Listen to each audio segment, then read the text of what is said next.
Là, on a passé à la catégorie vraiment supérieure. Ça a vraiment commencé depuis un peu l'année dernière et c'est certainement la première année où c'est vraiment beaucoup plus puissant. La première année, c'était basé à Saint-Georges et c'était toutes les personnes d'un certain âge qui se déplaçaient à Saint-Georges. Aujourd'hui, maintenant, c'est le département qui se déplace dans toutes les communes, enfin la plupart des communes qui demandent sur le territoire des départements.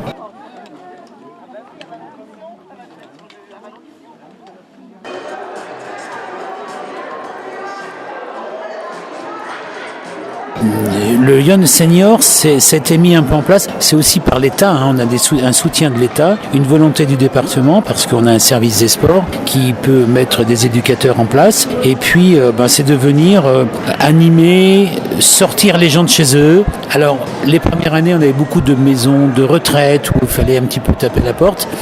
Et puis, on s'aperçoit que plus on avance dans le temps, en se déplaçant, on a des gens qui arrivent de chez eux-mêmes, pour venir pratiquer un peu le sport. Il y a tout un ensemble, mais c'est surtout pour eux peut-être une petite sortie. Le but d'animer cette Young Senior avec une petite réception, le petit déjeuner le matin, pouvoir prendre des gaufres, le repas le midi. Il y a toute une ambiance, et on s'aperçoit que ça prend de plus en plus, puisque aujourd'hui on s'aperçoit qu'on est près de 150 personnes. Quand on est bien sûr sur la région autour d'Auxerre, qui avait l'habitude de recevoir Young Senior, qui était à plus de 200 personnes, 250 personnes. Mais on s'aperçoit que même en milieu rural, les gens se déplacent quand même pour venir pratiquer le sport et puis c'est un peu le bouche à oreille et ils passent un bon moment. Et aujourd'hui, on a même quelque chose d'exceptionnel, on a aussi la conduite. On a la conduite, les gens, ça peut permettre à des personnes, sans s'en rendre compte, de venir passer des tests. Donc c'est très important.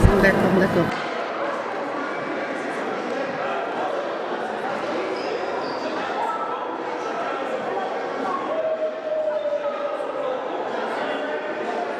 C'est mis en place avec tout un monde, enfin des éducateurs que l'on a dans le département, qu'on prend à la demande. Et les activités, c'est un petit peu d'endroit quand on arrive dans un village, enfin dans une commune qui a du matériel à mettre à disposition. On peut faire du kart, on peut faire du volley en salle. C'est un peu aussi la météo, c'est en fonction de la météo, quoi. Et puis on a jusqu'à la musique.